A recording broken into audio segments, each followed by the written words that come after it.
गुज़िश्ता शब मुझे आपके चेहरे पर अजीब सी अफसुर्दगी के आसार दिखाई दिए। मैं इसकी वजह पूछ सकती हूँ? बाप की दूरी की वजह से। काश आज वो मेरे पास होते। तकरीबन 30 साल होने को आए मैं उनसे दूर हूँ और हर रोज़ मेरी रूह उनकी जानिब परवास करती है। मगर वो कहाँ हैं?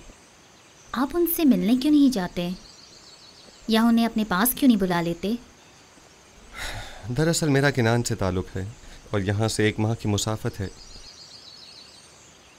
मैंने बारहा चाहा कि उनसे मिलने जाऊं और उन्हें अपने हालात से बाखबर करूं, लेकिन शायद अभी उसका वक्त नहीं आया।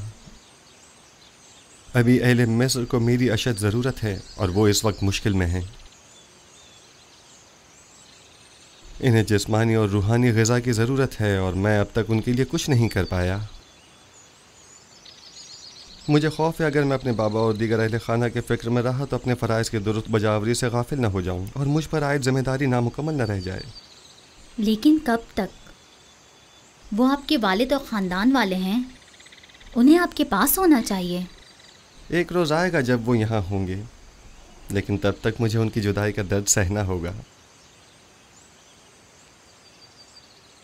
मुझे ये परेशानी है कि अगर मैं बाबा को अपने अहवाल से बाखबर कर दूं तो कहीं वो मेरे भाइयों को मुकस्सर जानकर उन पर नफरीन न कर दें, बिलखुसूस जबकि मैं जानता हूं कि बनी इसराइल अभी तक ताइब नहीं हुए हैं। जब तक इरादा खुदाबंदी इस हिज्र फराक पर है मैं भी सब्र करूंगा। ये बनी इसराइल कौन है?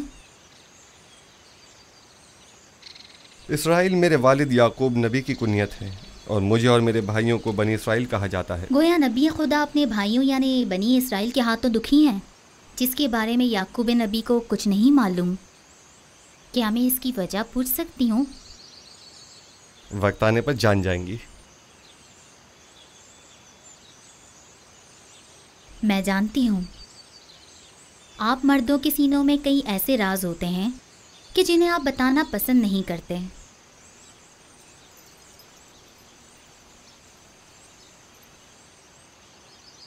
मैं इस सवाल की बाबत आपसे माजरत चाहती हूँ। हर राज एक दिन फाश होकर रहेगा, वक्त आने पर सब जान जाएंगी।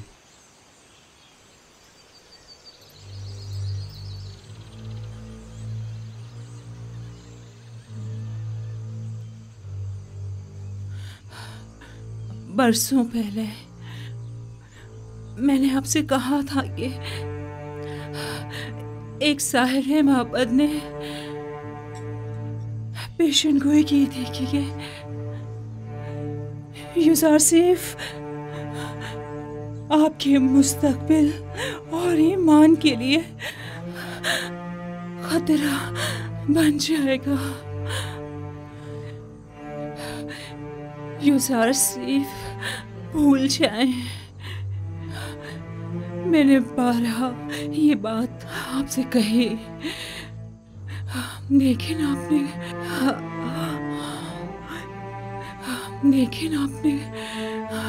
कोई तवज्जो नहीं दी। आपने पूरी जिंदगी यूसुफ की खातिर जाया कर दी, लेकिन क्या हासिल को भूल जाए। कुछ अपनी फिक्र करें। मेरी जुलेखा का ख्याल।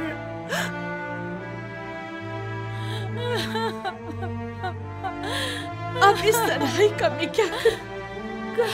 मामा, वो मेरी मुन्नी सुहागन थी, वो मेरी खात्मा थी, मेरी माँ थी।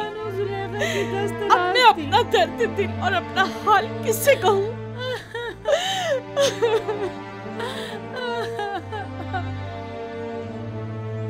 सब्र कीजिए बहनों, आपको खुदाओं का वास्ता सब्र कीजिए। आप मेरी हमदर्द और हमराज थी। मैं आपको अपने पास लाई थी ताकि तुम्हें मर्ग मेरी मुन्नी सो हमदर्द रहे। आपको खुदाओं का वास्ता है बहनों, सब्र कीजिए। ये जारसीफ की जुदाई का दुख क्या कम था जो अब कारी मामा की मौत के गम का भी इजाफा हो गया। ये तमाम खुदा कहाँ है?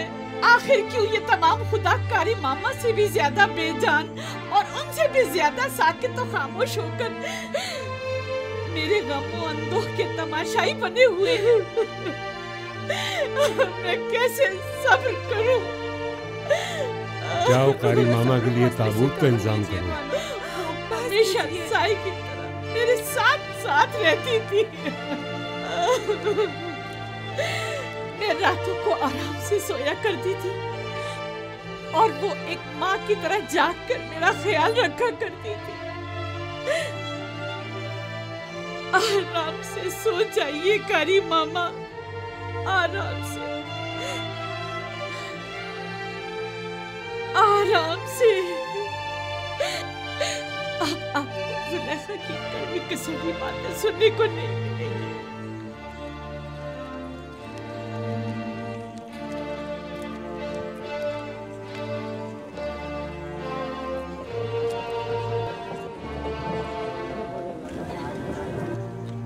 ये किसका जनाजा है? कारी मामा। बेचारी कारी मामा, कैसी बेचारगी है। बानो जुलेखा की दस्ते राज थी, क्या शान शौकत हुआ करती थी उनकी।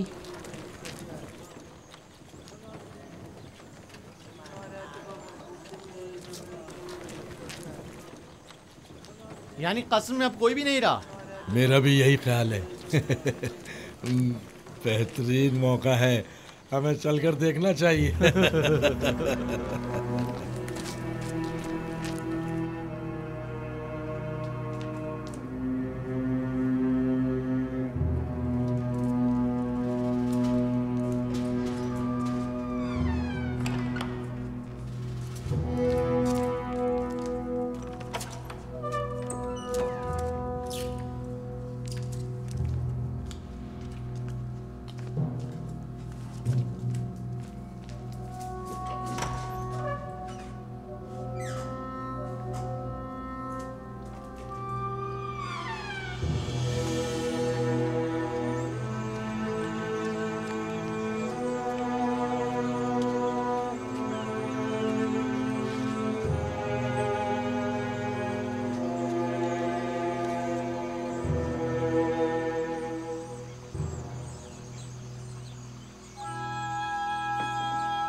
आजो आजो आजो।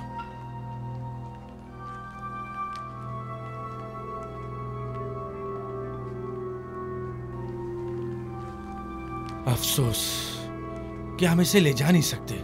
हाँ वाकई।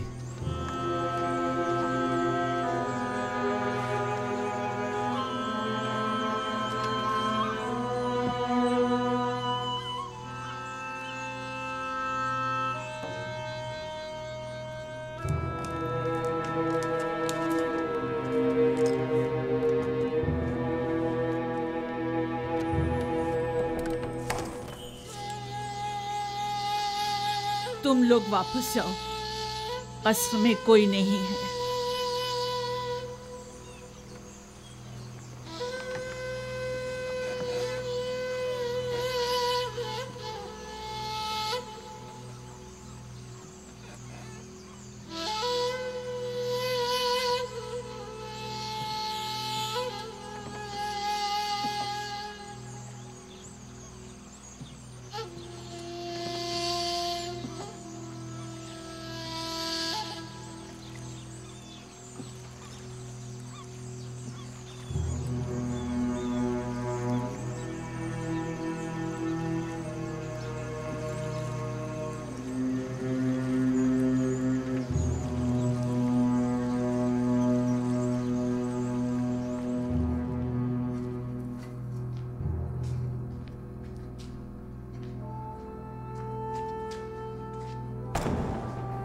ए, क्या कर रहे हो?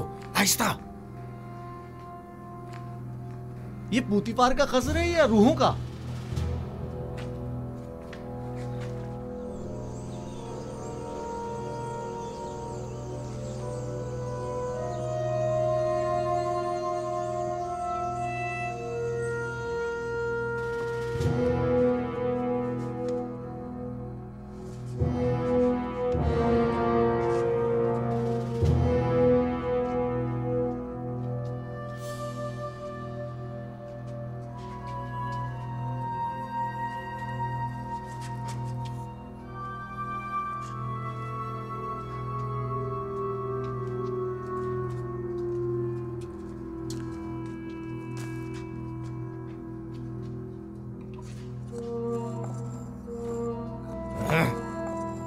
अरे यहाँ तो हर जगह जाला तना हुआ है।